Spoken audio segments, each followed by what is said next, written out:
আমাদের জীবনে কিছু চরম সত্য। মিষ্টি মুখের মিথ্যা বেশি, মিথ্যাবাদীদের হাসি বেশি, সরল মানুষেরা ঠকে বেশি, বড় লোকের চাহিদা বেশি, বোকার ভালোবাসা বেশি, মধ্যবিত্তের স্বপ্ন বেশি, আর গরিবের কষ্ট বেশি। কাছের মানুষ আঘাত দিলে কষ্টের চেয়ে অবাক বেশি লাগে। বারবার শুধু এটাই মনে হয় যে সে কেমনে করলো। চুপ থাকার সবচেয়ে বড় সুবিধা হলো জবাবটা আপনার হয়ে অন্য কেউ দিয়ে দেয়, হয় সেটা মানুষ নয়তোবা সময়।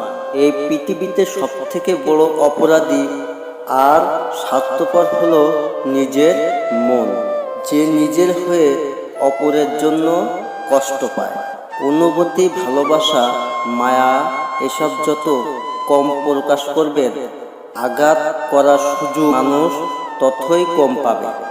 সম্পর্ক শুরু হয় মন ভোলানো আবেগের কিছু কথা দিয়ে, আর সম্পর্ক শেষ হয় বাস্তব কিছু কথা আর চোখের জল দিয়ে।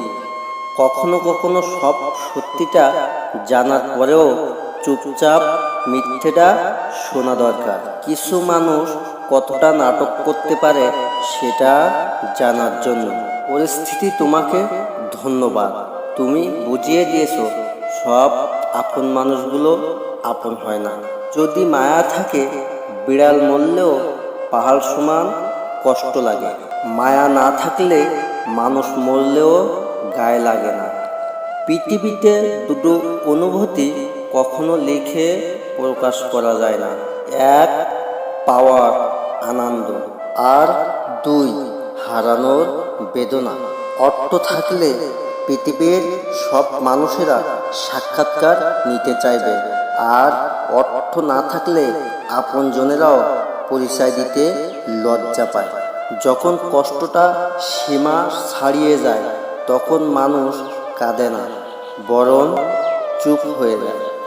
যে ভুল স্বীকার করে সে কোনোদিন ছোট হয় না, বরং তার সম্মান আরও বেড়ে যায়।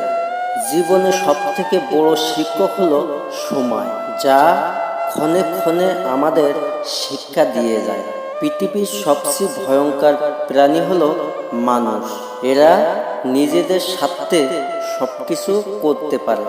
নিজেকে ভালো রাখার দায়িত্ব নিজেকেই নিতে হবে, কারণ খারাপ থাকলে কেউ ভালো রাখতে আসবে না। অর্থ থাকলে গোটা পৃথিবীর মানুষ সাক্ষাৎকার নিতে চাইবে, আর অর্থ না থাকলে আপনার পরিজনেরাও আপনার এড়িয়ে চলবে। কাউকে এমনভাবে কষ্ট দিও না যে খাবার খেতে বসে আপনার কষ্টের কথা মনে করে খাবারের উপর চোখের জল ফেলে। যন্ত্রণা যখন সীমা ছাড়িয়ে যায়, মানুষ তখন কান্না বন্ধ করে নীরব হয়ে যায়। তুমি যাকে নিয়ে অতিরিক্ত চিন্তা করবে, একটা সময় সে তোমাকে বুঝিয়ে দেবে।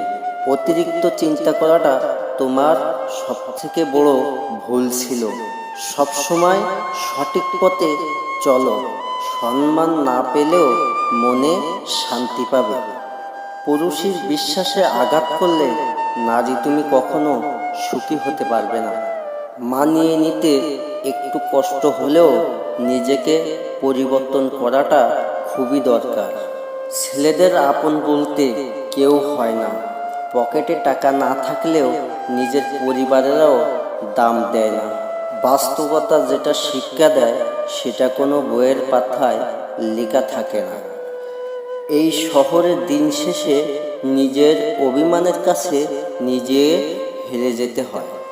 কিছু কষ্টের ভাগ কখনো কাউকে দেয়া যায় না, শুধুমাত্র একাই বহন করে চলতে হয়। বিনা কারণে তোমাকে যারা কষ্ট দিয়েছে তাদের অভিশাপ নয়, বরং তোমার নীরবতাই যথেষ্ট। এই শহরে পুরুষের অভাব, কারোর শিক্ষার অভাব, কারোর মনুষ্যত্বের অভাব, কারোর ভালোবাসার অভাব, আবার কারোর ভাতের অভাব। ধৈর্য ধরো, সবকিছু সহজ হওয়ার আগে একটু কঠিন হয়। প্রতিদিন পরিবারের কাছ থেকে 10 টাকা চেয়ে নেওয়ার ছেলেটাও একদিন পুরো পরিবারের দায়িত্ব নিতে সক্ষম হয়। বাবা হচ্ছে একমাত্র রাজা, যার সংসারে মেয়েরা সারা জীবন রাজকন্যা হয়ে থাকে। বিবি সবথেকে দামি একটা জিনিস, যেটা সবার মাঝে থাকে না। সময় সেই আগের মতোই আছে, কিন্তু আগের মতো আনন্দটা আর নেই। ব্যস্ততায় মানুষ মানুষকে ভুলে যায় না, বরং ব্যস্ততার অজুহাতে মানুষ মানুষের দূরে ঠেলে দেয়। একটা সময় পর অনুভূতির চেয়ে আত্মসম্মানকে জীবনের সবচেয়ে বেশি গুরুত্ব দেওয়া উচিত। অতীত সাক্ষী আছে, কারোর অনুভূতিতে আঘাত করে কেউ কখনো সুখী হয়নি। পৃথিবীতে কত সুন্দর সুন্দর মুখ, কিন্তু কোনটা মুখ কোনটা মুখোশ সেটা চেনা বড়ই কঠিন। যত্ন করে রাখলে সব কিছু সুন্দর থাকে, সেটা জিনিসপত্র হোক বা সম্পর্ক। কত মানুষ ভালো নেই, কিন্তু কি সুন্দর ভালো থাকার অভিনয় করে যাচ্ছে। আমি হারিয়ে গেলে আমার গল্পটা পড়ে দেখো, পুরোটা জুড়ে শুধু তুমিই ছিলে। সো গাইস, আজকে ভিডিওটা এই পর্যন্ত। যদি ভালো লাগে অবশ্যই চ্যানেলটা সাবস্ক্রাইব করবেন, ভিডিওতে লাইক দিবেন। আর হ্যাঁ, নিজের খেয়াল নিজেই রাখবেন, সুস্থ থাকবেন, ভালো থাকবেন। ধন্যবাদ।